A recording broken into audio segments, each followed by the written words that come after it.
ನೀವು ದೇವಸ್ಥಾನಕ್ಕೆ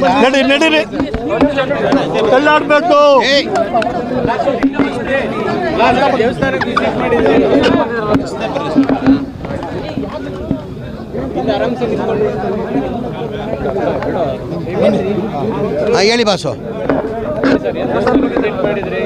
ಇಲ್ಲ, 50 ವರ್ಷ ಕಂಪ್ಲೀಟ್ ಆಯಿತು. ಹಾಗಾಗಿ ನಿನ್ನೆ ಭಾಳ ಅದ್ದೂರಿಯಾಗಿ ಆಚರಿಸಿದ್ದಾರೆ. ಹಾಗಾಗಿ ನಾನು ಬಂದು ಒಂದು ಸ್ವಾಮೀಜಿ ಆಶೀರ್ವಾದ ತೊಗೊಂಡು ಮಂಗಳಾರತಿಯನ್ನು ತೊಗೊಳ್ತಾ ಇದ್ದೀನಿ. ಸರ್, ಈಗ ನಿನ್ನೆ ಒಂದು ಪತ್ರ ರಿಲೀಸ್ ಆಗಿದೆ. ಎಲ್ಲ ಹೈಕಮಾಂಡ್ ನಾಯಕರಿಗೆ ಮುಸ್ಲಿಂ ಸಂಘಟನೆಯವರು ಮುಖಂಡರುಗಳಿರ್ಬೋದು, ಧಾರ್ಮಿಕ ಮುಖಂಡರಿರ್ಬೋದು, ಸಂಘಟನೆಗಳ ಮುಖಂಡರು ಪತ್ರ ಬರೆದಿದ್ದಾರೆ. ನಮ್ಮ ಅಲ್ಪಸಂಖ್ಯಾತ ನಾಯಕರ ಮೇಲೆ ಆಗ್ತಾ ಇರುವಂಥ ಆ್ಯಕ್ಷನ್ಸ್ಗಳ ಬಗ್ಗೆ ಭಾಳ ಬೇಸರವನ್ನು ವ್ಯಕ್ತಪಡಿಸಿದ್ದಾರೆ ಸರ್. ಇಲ್ಲ, ನಾನು ಮಾಧ್ಯಮದಲ್ಲಿ ನೋಡಿದೆ, ನಿನ್ನೆ ಮಾಧ್ಯಮದಲ್ಲಿ ನೋಡಿದೆ. ಎಲ್ಲ ಗುರುಗಳು ಎಲ್ಲ 15-16 ಜನ ಗುರುಗಳು ಏನೋ ಪತ್ರನ ಬರೆದಿದ್ದಾರೆ. ರಾಹುಲ್ ಗಾಂಧಿಗೆ, ಸೋನಿಯಾ ಗಾಂಧಿಗೆ, ಮಲ್ಲಿಕಾರ್ಜುನ ಖರ್ಗೆ ಅವರಿಗೆ, ಮುಖ್ಯಮಂತ್ರಿಗೆ, ಉಪಮುಖ್ಯಮಂತ್ರಿಗಳಂತ ನಾನು ಮಾಧ್ಯಮದಲ್ಲಿ ನೋಡಿದೆ, ನಿನ್ನೆ ಮಾಧ್ಯಮದಲ್ಲಿ ನೋಡಿದೆ ನಾನು. ಏನನ್ಸುತ್ತೆ ಸರ್? ಇಲ್ಲ, ಈಗ ಅವ್ರ ಪತ್ರ ಅವ್ರು ಕೇಳಬೇಕು. ಪೂರ್ಣ ಪ್ರಮಾಣದಲ್ಲಿ ಕಾಂಗ್ರೆಸ್ನ ಬೆಂಬಲಿಸಿದ್ದೀವಿ, ಆದರೆ ನಮ್ಮ ವಿಚಾರದಲ್ಲಿ ಭಾಳ ನಿರ್ದಾಕ್ಷಿಣ್ಯವಾಗಿ ನಡ್ಕೊಳ್ತಾ ಇದ್ದಾರೆ. ಇಲ್ಲ, ಅವ್ರ ಅಭಿಪ್ರಾಯ ಅವ್ರು ಹೇಳಿದ್ದಾರೆ. ನೀವು ಅವ್ರನ್ನ ಪ್ರಶ್ನೆ ಕೇಳಿದ್ರೆ ಒಳ್ಳೆ ತಾನೆ. ಅವ್ರ ಅಭಿಪ್ರಾಯ ನೀವು ಪ್ರಶ್ನೆ ಕೇಳಿದ್ರೆ ನಾನು ಹಿಂಗೆ ಕೊಡೋಕ್ಕಾಗ್ತದೆ? ಈಗ ಬರ್ದಿರೋದು ಪತ್ರ ಗುರುಗಳು ಎಲ್ಲ ಸೇರಿ ಬರ್ದಿರೋದು, ಹೌದು ತಾನೆ?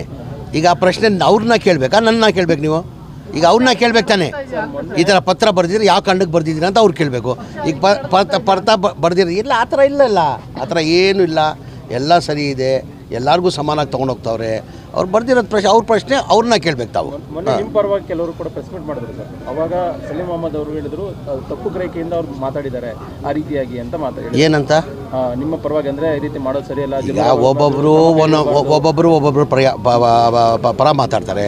ಈಗ ಯಾರು ನನ್ನ ಪರ ಮಾತಾಡ್ತಾರೆ, ಇನ್ನೊಬ್ಬರು ಪರ ಮಾತಾಡ್ತಾರೆ.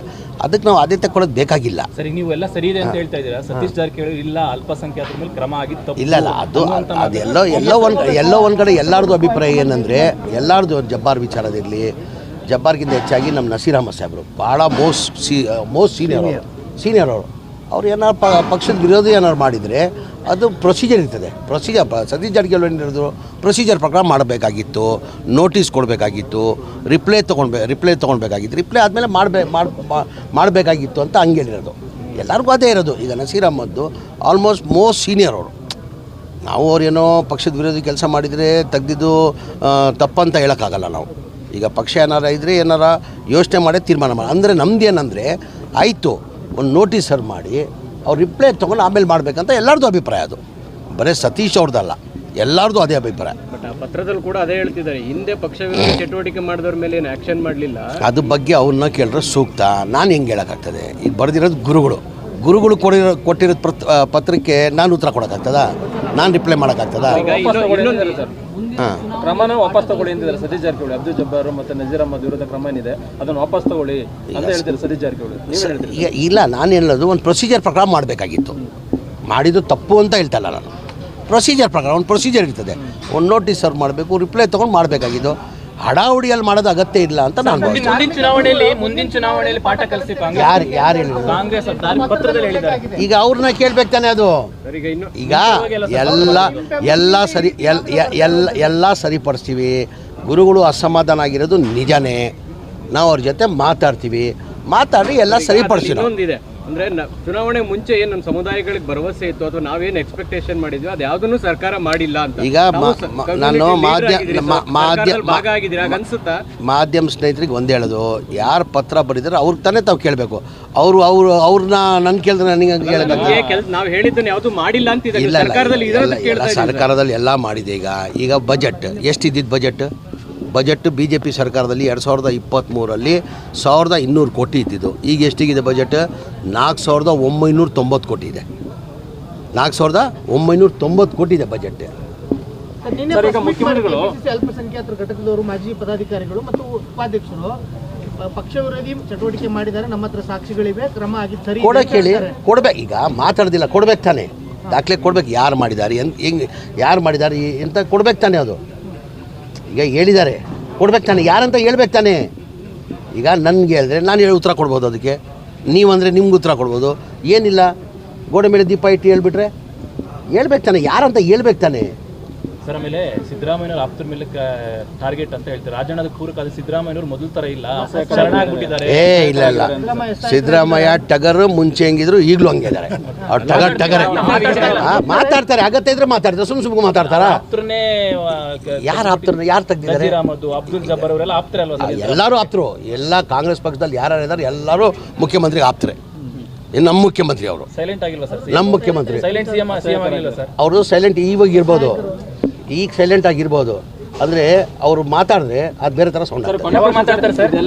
ಮಾತಾಡಿ ಏನು ಅಗತ್ಯ ಇಲ್ಲ ಮಾತಾಡೋದು. ಮಾತಾಡ್ತಾರೆ ನಡುವೆ ಜಮೀರ್ ಅಹಮದ್ JDS ಹೋಗ್ತಾರೆ. ಥೋ ಅಲ್ಲ ಹೂವಾ ಸುದ್ದಿರಿ.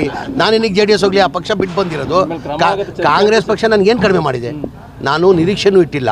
2017 ಕಾಂಗ್ರೆಸ್ ಬಂದೆ ನಾನು. 2018 ಸಮ್ಮಿಶ್ರ ಸರ್ಕಾರ, ಅದೂ ಸಮ್ಮಿಶ್ರ ಸರ್ಕಾರದಲ್ಲಿ ಕುಮಾರಸ್ವಾಮಿ ಮುಖ್ಯಮಂತ್ರಿ ಆಗಿದ್ದರು. ಅದಲ್ಲಿ ನಾನು ಮಂತ್ರಿ ಮಾಡ್ತಾರೆ ಅಂತ ನಾನು ನಿರೀಕ್ಷೆನೂ ಇಟ್ಟಿಲ್ಲ, ಯಾರ ತನೂ ಕೇಳಿಲ್ಲ. ಆ ಟೈಮಲ್ಲೇ ಪಕ್ಷ ನನಗೆ ಮಂತ್ರಿ ಮಾಡಿಬಿಟ್ಟು 5 ಪೋರ್ಟ್ಫೋಲಿಯೋ ಕೊಟ್ಟಿದ್ರು. ಎಷ್ಟು ಪೋರ್ಟ್ಫೋಲಿಯೋ? 5 ಪೋರ್ಟ್ಫೋಲಿಯೋ. ಇದೇ ಜನತಾದಳಲ್ಲಿ ನಮ್ಮ ಮಂತ್ರಿ ಆಗಿದೆ. ಕುಮಾರಸ್ವಾಮಿ ಮುಖ್ಯಮಂತ್ರಿ ಇರುವಾಗ ನಾನು ಮಂತ್ರಿ ಆಗಿದೆ. ಯಾವ ಖಾತೆ ಕೊಟ್ಟಿದ್ದು ನನಗೆ? ವಫ್ ಹಜ್ ಕೊಟ್ಟಿದ್ದರು. ಕಾಂಗ್ರೆಸ್ ಪಕ್ಷದಲ್ಲಿ ನಾನು ನಿರೀಕ್ಷೆ ಇಟ್ಟಿಲ್ಲ. 5 ಖಾತೆ ಕೊಟ್ಟಿದ್ದು ನನಗೆ. Food and civil supplies, consumer affairs, minority, Haj, Wakf ಕೊಟ್ಟಿದ್ದರು. ತಿರ್ಗಾ 2023 ನನಗೆ 4 ಖಾತೆ ಕೊಟ್ಟಿದ್ದಾರೆ. ಏನು ಹೇಳಿ? ಏನು ಕಾಂಗ್ರೆಸ್ ಪಕ್ಷ ಕಡಿಮೆ ಮಾಡಿದೆ ನನಗೆ? ನನ್ನ ಜನತಾದಳ ಹೋಗೋಕ್ಕೆ ನಾನು ನಿರೀಕ್ಷೆನೇ ಇಟ್ಟಿಲ್ಲ. ಏನಕ್ಕೆ? ನನಗಿಂತ ಸೀನಿಯರ್ ಇದ್ದರು ಭಾಳ ಜನ ನನಗಿಂತ ಸೀನಿಯರ್ ಇದ್ದರು. 2018 ನಾನು ಮಂತ್ರಿ ಮಾಡುವಾಗ ರೋಷನ್ ಬೇಗ್ ಅವರು 7 ಬಾರಿ ಗೆದ್ದಿದ್ರು, ತನ್ವೀರ್ ಸೇಠ್ ಅವರು 5 ಬಾರಿ ಗೆದ್ದಿದ್ರು, ಮನೆ ಹಾರೀಸ್ ಅವರು 3-4 ಬಾರಿ ಗೆದ್ದಿದ್ರು. ಅವ್ರದ್ದೆಲ್ಲ ಇಟ್ಕೊಂಡು ನಾನು ಮಾಡಬೇಕಾದ್ರೆ ನಾನು ಮರೆಯೋಕ್ಕಾಗ್ತದೆ? ಅದು ಅದೆಲ್ಲ ಅವ್ರ ಜೊತೆ ನಾನೇನಿಗ್ರಿ ಮಾತಾಡಲಿ? ಹೂವಾ ಸುದ್ದಿ. ನಾನು ಹೇಳ್ತಾಳೆ ಪಕ್ಷ ಏನು ಕಡಿಮೆ ಮಾಡಿದೆ ನನಗೆ? ಈಗ ಪಕ್ಷ ನನಗೆ ಏನು ಕಡಿಮೆ ಮಾಡಿದೆ? ಈಗ ಪಕ್ಷ ನನಗೆ ಏನಾದ್ರು ಕಡಿಮೆ ಮಾಡಿರ್ಬೇಕು ತಾನೆ? ನನಗೆ 2 ಸತಿ ಮಂತ್ರಿ ಮಾಡಿದ್ದಾರೆ. ಅದಕ್ಕಿಂತ ಹೆಚ್ಚು ಏನು ಬೇಕು? ಅದಕ್ಕಿಂತ ಹೆಚ್ಚಾಗಿ ಏನು ಬೇಕು ನನಗೆ? ಯಾರು ಮಾಡಿದ್ದಾರೆ? ಈಗ ಯಾರು ಏನಾಗಿದೆ ಯಾರು ಅಂತ ಹೇಳ್ಬೇಕು ತಾನೆ? ಇಂಥವ್ರಂತ ಹೇಳಿದಾರಾ? ಯಾರನ್ನ ಇದುವರೆಗೂ ಹಿಂಗಿದ್ರೆ ಹೇಳ್ಬೇಕು ತಾನೆ? ಅವ್ರ ಪಕ್ಷದ ನಿಷ್ಠೆ ಇದ್ದರೆ, ಪಕ್ಷದ ಬಗ್ಗೆ ಅಭಿಮಾನ ಇದ್ದರೆ ಅವ್ರಿಗೆ, ಅವ್ರು ಇಂಥವ್ರು ಮಾಡಿದ್ರೆ ಹೇಳಲಿ. ಸುಮ್ಗೆ ಗೋಡೆ ಮೇಲೆ ದೀಪ ಇಟ್ಟು ಅದು ಇದು ಮಾಡಿದ್ರೆ ನಾವೇನು ಮಾಡೋಕ್ಕಾಗಲ್ಲ. ಹ್ಯಾರಿಸ್ ಅವ್ರ ಮೇಲೆ ಒಂದು ಇಡೀ ರೇಡ್ ಆಗಿದೆ ಸರ್. ಅದು ನೋಡಿರ್ಬೋದು. ಈಗ ಯಾವತ್ತನ BJP ಅವ್ರ ಮೇಲೆ ಯಾವುದನ್ನ ರೇಡ್ ಆಗಿದೆಯಾ? BJP ಮುಖಂಡರ ಮೇಲೆ ನಮ್ಮ ರಾಜ್ಯದಲ್ಲಿಲ್ಲ, ಇಡೀ ದೇಶದಲ್ಲಿ ಬರೀ ಕಾಂಗ್ರೆಸ್ ಅವರೇ ಸಿಕ್ಕದಾ? ಈಗ ನನ್ನ ಮನೆಯಲ್ಲೂ ರೇಡ್ ಆಗಿತ್ತು. ಭಾಳ ಜನ ಕಾಂಗ್ರೆಸ್ ಮುಖಂಡರಿಗೆಲ್ಲ ರೇಡ್ ಆಗಿದ್ದು. ನಿನ್ನೆ ಹಾರೀಸ್ ಅವ್ರಿಗೆ ರೇಡ್ ಆಗಿದ್ದಾರೆ. ಯಾವತ್ತನ BJP ಅವ್ರ ಮುಖಂಡರ ಮೇಲೆ ರೇಡ್ ಆಗಿರೋ ತೋರಿಸಿ, ಒಂದು ಉದಾಹರಣೆ ತೋರಿಸಿ ನನಗೆ. ಒಂದು ಉದಾಹರಣೆ. ನಾನು ಮಾಡಿದ ತಪ್ಪಂತ ಇಲ್ಲ, ಏನೋ ಒಂದು ಇದೆ ಮಾಡಿರ್ಬೋದು. ಆ ತನಿಖೆ ನಡೀತಾ ಇದೆ. ತನಿಖೆ ನಡೆದಾದ್ಮೇಲೆ ಸತ್ಯಾಂಶ ಆಚೆ ಬರ್ತದೆ. What ever it is. BJP ಅವ್ರಿಗೆ ಏನಕ್ಕೆ ಮಾಡ್ತಾಯಿಲ್ಲ? ಇವರೆಲ್ಲ ಸತ್ಯ ಹರಿಶ್ಚಂದ್ರ ಇವರು BJP ಅವರು. ಈಗ ನಮ್ಮ ರಾಜ್ಯದಲ್ಲೇ ಎಲ್ಲಿದ್ದರು 2008 ಅಧಿಕಾರಕ್ಕೆ ಬರೋ ಮುಂಚೆ ನಾನು ಪಟ್ಟಿನೇ ಕೊಡ್ತೀನಿ ನಿಮಗೆ. ಯಾರ್ಯಾರು ಎಲ್ಲೆಲ್ಲಿದ್ದರು, ಇವತ್ತು ಯಾವ ಮಟ್ಟದಲ್ಲಿದ್ದಾರೆ ಅಂತೇಳ್ಬಿಟ್ಟು ಪಟ್ಟಿನೇ ಕೊಡ್ತೀನಿ. ಅದು ಕಾಣ್ತಾರಲ್ಲ ಅವ್ರಿಗೆ? ಬರೀ ಕಾಂಗ್ರೆಸ್ ಅವರೇ ಕಾಣ್ತಾ ಇರೋದು ಅವ್ರಿಗೆ. ಬೇಕಂತಾನೆ ಅವರು ಕಾಂಗ್ರೆಸ್ ಅವ್ರನ್ನ ಟಾರ್ಗೆಟ್ ಮಾಡ್ತಾ ಇದ್ದಾರೆ. ಲೇಟೆಸ್ಟ್ ಹಾಗೂ ಇಂಟ್ರೆಸ್ಟಿಂಗ್ ಸುದ್ದಿಗಳಿಗಾಗಿ ಬಾಸ್ ಟಿವಿ ಕನ್ನಡ ಚಾನೆಲ್ನ ಸಬ್ಸ್ಕ್ರೈಬ್ ಮಾಡಿ. ಹಾಗೆಯೇ ಬೆಲ್ ಐಕಾನ್ ಪ್ರೆಸ್ ಮಾಡಿ. ಇದರ ಜೊತೆಗೆ ಫೇಸ್ಬುಕ್, ಇನ್ಸ್ಟಾಗ್ರಾಮ್, ಎಕ್ಸ್ನಲ್ಲೂ ಮಿಸ್ ಮಾಡದೆ ಫಾಲೋ ಮಾಡಿ.